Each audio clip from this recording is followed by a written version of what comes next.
Welcome to the Psychology World podcast. I'm Connor Whiteley, bringing you psychology news, articles, and other interesting psychology-related articles. Where I can find the podcast notes and more interesting psychology-related things, and you can get your free 8 psychology book box set at connorwhiteley.net. Now let's get on to the show. Hello everyone, and welcome to episode 61 of the Psychology World podcast with me, Connor Whiteley, and today's episode is on the psychology of religion with J.F Penn. So this is an absolutely great episode. I absolutely loved this interview, and we talk about so much great stuff, so I'm really happy, and I want to thank you all for listening, because it was only because of you that I actually managed to get to the interview. Yes, so in today's episode, we talk about the psychology of religion, we talk about Carl Jung, we talk about so many great things. So this is a great interview, and I just love this so much. So really thank you, all of you. Okay, and I just want to quickly note that this is the second time that I'm recording this, because the first time it started recording, but then it didn't, which I thought was really weird. Okay, so we're moving on to psychology news section. So we're reading from the British Psychological Society Research Digest, and it is Friday the 13th of November 2020 as I record this. So here's the first one. Our brains have 2 distinct beauty centres, one for art and one for faces. Audrey Hepburn's face in Notre Dame's Cathedral in Paris, Darcy Bustle dancing the role of Princess Aurora in A Sleeping Beauty, and The Starry Night by Vincent van Gogh. All of these things and more are widely regarded as looking beautiful. Do we have then a beauty centre in the brain that responds to something that we find visually beautiful, no matter what it is? For almost 2 decades, psychologists and neuroscientists have been exploring this question without reaching a consensus. Now, a new meta-analysis of existing functional MRI studies on more than 1,000 people conclude that no, our brains don't have one beauty centre, but 2. So this, I think, is really interesting because it's quite a popular idea that all behaviours are localised in the brain, meaning that one brain region is responsible for all of it. For example, the visual cortex in the back of the brain in charge of our vision, and then you've got the frontal lobe, which is in charge of, or associated with, I should say, judgment, reasoning, etc. But then we also know that tons of stuff isn't actually localised. I think that the idea of a beauty centres is really interesting. So another one is, being more authentic on social media could improve your well-being. It's somewhat of a truthism that you shouldn't believe everything you see on social media. Where someone's life looks perfect, we're often reminded there are probably a handful of problems silently situated away from the camera. Nobody's life is as shiny, flawless and infallible as it might appear in the carefully curated feed. But presenting ourselves more authentically on social media, teaching those things we want to believe are true in favour of those that are, could be good for our mental health, according to a new paper. So there's not a lot to say on this, but I just want to encourage you, please, live authentically, enjoy yourself, be authentic on social media, and your well-being should improve, and it just be good for everyone, because let's face it, a lot of social media is a bit fake. It's just yeah, nobody's perfect. So the last one I wanted to mention is the editor's pick. These violent delights don't have violent ends. A study finds no link between violent video games and teen aggression. Claims that violent video games lead to aggression have been around since the day of Space Invaders. Yes, I have no idea what that is. As far as I'm concerned, that might have been the first video game, but I don't know. So when young people are exposed to violent media, the theory goes their aggressive thoughts become more prominent, leading them to commit acts of violence. But while several studies have found that results that seem to back up this idea, the evidence is far from conclusive. And in 2019, a study published in Royal Society Open Science failed to find any association between the time spent playing violent video games and aggressive behaviour, adding to a growing body of literature that suggests that such a link has been overstated or may not even exist. And to this I completely agree with it, because I spoke about this in my forensic psychology book, and I've never seen any proper evidence, and this I firmly believe has just been overstated by people being too concerned when there's nothing to actually be concerned about. So it's just something to think about. So I hope you've enjoyed the psychology news section. So let's move on to the personal update. So moving on to the personal update. So this week it's been great at university. I had this really quite interesting interesting. I'm going to say child development lecture on like language theories, and some of them are quite interesting. Let's say, and I think they'd be quite good to explore in my developmental psychology books.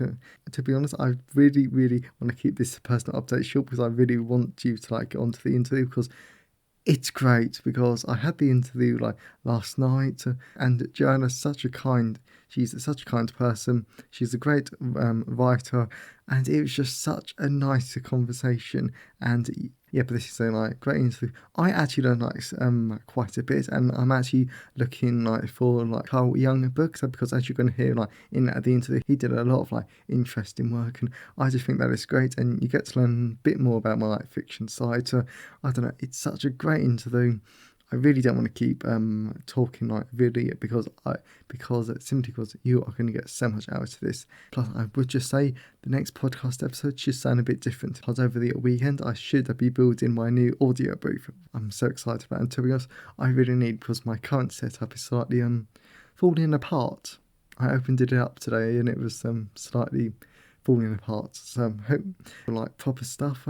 So if you want to see the pictures, the pictures which should be up by the time this podcast goes out, then please go to at Sci-Fi Whiteley on Twitter. And as always, like you can always like contact me by emailing me connorwhiteley@connorwhiteley.net. You can always leave a comment on the show notes at connorwhiteley.net, and you can always tweet me on Twitter at Sci-Fi Whiteley. And today's episode is sponsored by my audiobooks. So my audiobooks are narrated by myself. So if you like the sound of my voice, then you can get quite a few hours worth by like listening to my audiobook. My audiobooks are available for all major audiobook retailers like Amazon, Kobo, Google Play, Scribd, and you can also get my audiobooks for free at your local library. And I absolutely love audiobooks. I absolutely love recording them, and as an audiobook listener like myself, they are great. They're great. And the thing that I love about audiobooks is that you can like listen to them and do like anything. And my audiobooks are no exception. That's like if you're doing like the housework, on your commute, jogging, exercising, looking after kids, then my audiobooks are really good, and there's something like really easy to like, listen to. Yes, like that's my audiobooks. Like if you just type in Connor Whiteley on your audiobook app, then you should be able to find them. Right, so that's enough of the personal update. Right, let's move on to the interview. So excited. You should love this. Joanna Penn writes non-fiction for authors and is an award-nominated New York Times and USA Today best-selling author as a J.F. Penn. She's a podcaster and award-winning creative entrepreneur. She has a master's in theology from the University of Oxford, Mansfield College, and also a postgraduate diploma in psychology from the University of Auckland, which I think is a great bio. So, hi, Joanna, and welcome to the show. And thanks for being here. Oh, thanks for having me, Connor. And this is a great topic. I love talking about psychology. And of course, we both write fiction. So I'm thrilled to be here. Yeah, great. Like for people who like don't necessarily know you, can you just introduce yourself and like how you go into like psychology, please? Yeah, sure. So I write under two names, Joanna Penn as non-fiction, and I write as J.F. Penn. I write thrillers and dark fantasy. But before that, I used to work in the corporate world. I used to implement accounts payable into large corporates. And so that was my day job for many years. But taking it back even further, as you said, I did a degree in theology at Oxford, and I specialized in the psychology of religion. And in fact, and it's kind of funny because I go back even before that was when I did psychology A level. Of course, we're Oh, here in the UK. We do A levels, which is between the ages of 16 and 18. And I did psychology, and I still remember my teacher, Anthony, and he was just fantastic. I loved the course, and I've always read books about psychology. It's the study of mind and behavior, as you know, and the mm, listeners know. And so I mean, it's just crucial to our lives. So as time went on, and I specialized in the psychology of religion. And when I did my postgrad diploma in psychology in Auckland, I was going to go into clinical psychology. That was the goal. I was going oh, to get a job as a psychologist. I was like ready to retrain because I just loved the study. And I see, you've looked at abnormal psychology on your podcast, and I was fascinated by brain injuries and the kind of weird stuff that can happen, and it was all just so interesting. But when I looked at the reality of the job of a clinical psychologist, mainly in New Zealand, which is a very small population, the work was either depression and anxiety, that's pretty much bread and butter for clinical psychology, or working in the prison system. And those were like the main jobs. So I was like, okay, I don't really want to do either of those things, but I love the study. And so I've kept up my interest in psychology with reading, listening to audiobooks, and of course, including it in my fiction, because in my Arcane series, my main character, Morgan Sierra, is in fact a psychologist, ex-military psychologist. So yeah, that's kind of how I got into it. And it's definitely a topic I'm fascinated with and still read about all the time. Yeah, well, that's like brilliant, because I had like no idea that you wanted to be a like clinical psychologist. Yes, that's really like good. Yeah, but like, why do you use psychology like in your fiction? What makes you want to like add it in? Because sometimes I think about that I would like to, but but sometimes I'm thinking, well, what if I like get it wrong or something like that? Yeah, well, I think for me, writing fiction is about writing what you're interested in. Like some people say, write what you know, but you and I, like I've had a look at some of your books. I mean, we don't write what we know. I don't go, I'm not an ex-Israeli military psychologist, going around with a gun. You're not, you have a lot of sci-fi and fantasy, don't you? And we make Yeah. things up. That's what we do. But writing fiction, to me, I love the research and turning that research into a story and being curious and following your interests. And it's right. All the things that you might love to read about, you can also write about. Now, I know because you're studying psychology, the things that you study for a degree exam, for example, or a job, that might not be quite the fringes of psychology that I'm interested in.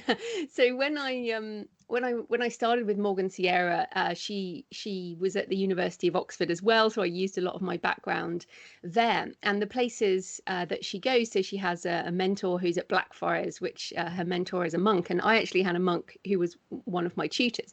So you can put real things into fiction, but equally you're going to be fictionalizing that. So I think I use it because I want to continue my research, and there are some things I'm so fascinated in with, and we'll come back to that in a minute. But equally, I want to twist that into a story somehow. And so I think your concern that you might not have it correct is there is a big difference between a non-fiction psychology textbook, and I know you True. you have that kind of writing, but also a story where you can use concepts, but you don't have to be exactly right because nobody's using your work as a textbook. I mean, obviously, if you're Mm. referring to people and places and ideas, then you can easily kind of credit those ideas within your text. One of your characters does some research and comes up with it, but I really like using it because it sparks my imagination into stories. Okay, and that's really like good, like a point. And like in like a fiction though, I definitely prefer just to like blow things up and just like travel the galaxy and just like kill things, basically. Which you can't do in your psychology textbook. And in fact, it is interesting because we, as writers of more, I guess, thrilling books, and I blow up a lot of people, and I have, sort of mass extinction events and things like that. And Yeah, quite dark stuff. yeah, dark stuff that might be considered by some in the psychology world to be on the end of, the more negative side of personality traits. And yeah, I think we would both say that writing our fiction and writing our stories almost helps. It's almost therapy for getting out some of our darker ideas, and then we can just be totally normal in our lives. Yeah, definitely. Yes, like my CryptoBone is one of my like favorite books because I think it's the most like James Bond's like. Yes, and in like writing into those stuff, I listened to you were saying that it's based on your master's like dissertation, which is the psychology of obedience. Why do people do things in like the name of God? Yes, like can you just like tell us a bit like about that? Because I think it sounds really interesting. Yeah, sure. So, yes, as you say, I did my dissertation for my master's, and it was in 1997. So this was way before, people published dissertations or anything. So it's not like something people can find. But it was based on, again, back in my A-level days, we learned about Stanley Milgram's shock experiment, which so you just couldn't do do it anymore because it's got so many ethical problems. But basically, basically it was about obedience to authority figures. So if people don't know that study, essentially there were people in white coats, and this was not necessarily actual doctors. It might have been, you know what psychology experiments are in universities, right? So you might Yeah. have been the guy with the clipboard wearing a white coat, and then volunteers came in, and the person in the white coat, which was a man, and this was back in the 1960s, so a man in a white coat tells the volunteer to shock someone in another room when they get the questions wrong. So they can't see this person, but they talk to them. They know they're a real person. This is not fake. This is way before the internet. So people were believing that what they were doing was hurting another person. And then as they got things wrong, and of course the person on the other side was a plant, and they were getting things wrong, and the volunteer would shock them, and they would shock them all the way up to this danger of death mark on the dial, and the person next door was screaming, and then at one point they went quiet. And the people who were doing the shocking were obviously they're the ones in the experiment, although they didn't know what it was really about. Someone in a white coat told them to do something. So someone in authority said, do this, and they did it. And I think why this was so shocking is because in the 1960s, people were obviously still shocked, and perhaps we still are, about the atrocities of the Second World War. So, why did millions of Jews and gypsies and gay people, end up in the camps, and why were they killed in such horrific ways? And people said, oh, I was following orders. So I did things because someone in authority told me to. And this is something that goes across the whole world. And I think I was so affected by that study because I realized that I'm a law-abiding person. We're recording this during lockdown in the UK, and I'm obeying the rules. I'm doing the right thing. And if someone in authority has told us to behave in a certain way, I mean, it's quite different to killing someone. But Yes. it is still this. There is an inbuilt thing in our human brains that says if an authority figure says something, then do it. And so that was one thing. And then also I worked out in the Middle East before university, and then also during, and the assassination of Yitzhak Rabin by an Israeli extremist. So you're much younger than me, but Yitzhak Rabin was the Israeli prime minister who shook hands with Yasser Arafat on the White House lawn in 1993. And I used to work in the Middle East. I was campaigning for peace in the Middle East. And that was the most hopeful moment in the Middle East peace process. And it has never come back. And what happened soon after that is Yitzhak Rabin was assassinated by an Israeli extremist who said God told him to do it. And then I was also looking at the story of Abraham in the Bible, who goes to sacrifice his son because God says, you go and sacrifice your son to me. And so Abraham does take him up to the top of the mountain and is holding a knife. It ties his son down, holds a knife, and then only at the last minute does God provide a ram to sacrifice. But it's kind of, who knows what could have happened. So those are some of the things around the Milgram shock experiment. And then I also combined that with the God helmet, so known as the God helmet, another Yeah. psychological study by Dr. Michael Persinger, where stimulation of the temporal lobe can make people see visions of God or the supernatural. And many of the saints, in inverted commas, were kind of maybe had temporal lobe epilepsy. So the whole the story of Crypt of Bone, obviously there's lots of great bones and Mm. ossuaries and stuff like that, but the ideas behind it all came from technology and what would happen if you combined a God helmet that could tell people to do things in the name of God and that idea of Milgram. So I'm really glad you like it. Yeah. Oh wow. Yeah, because I always thought that like Crypto Bone was always a bit like, I don't know, but like, a bit like far fetched. Like because I always like wanted to know what like was that actually, yeah, well like could that actually like ever happen? I mean, because I know that the God's helmet's like real. Wow, yeah, that's just really like interesting. Yeah, but like thank you. That's right. And I always include a author's note in the back of all my books where I outline the research behind the story. So that's something that I suggest for authors or for writers in general. I mean, I love that as a reader. I love reading the author's notes. In fact, if there isn't an author's note, I get quite upset. So there's something for you. Yeah, but like, I was like listening like to the audiobooks, which in your audiobooks I don't think there is the like author's notes. No, No, that's a good point. I don't have them in the audiobooks for sure. yeah, but I always like include the like author's note, like in my like fiction, because of the human vanding effect, because it gets people to know that you're like a like real person. Absolutely. Yep, and then I was also like listening to like a Stone of Fire, and then like one of our emails were like you like when it's like talk about the like read a book. What actually like is that? Yes, Sorry. so Carl Jung, basically he wrote a lot of books, but the Red Book was essentially Carl Jung's sort of breakdown, and it was closed. It was private. It was a private book owned by his family, his estate, and of course he was a very famous psychologist. People should know that. But essentially, the Red Book was opened to the public and first published in 2009, which is when I started writing my first novel, Stone of Fire.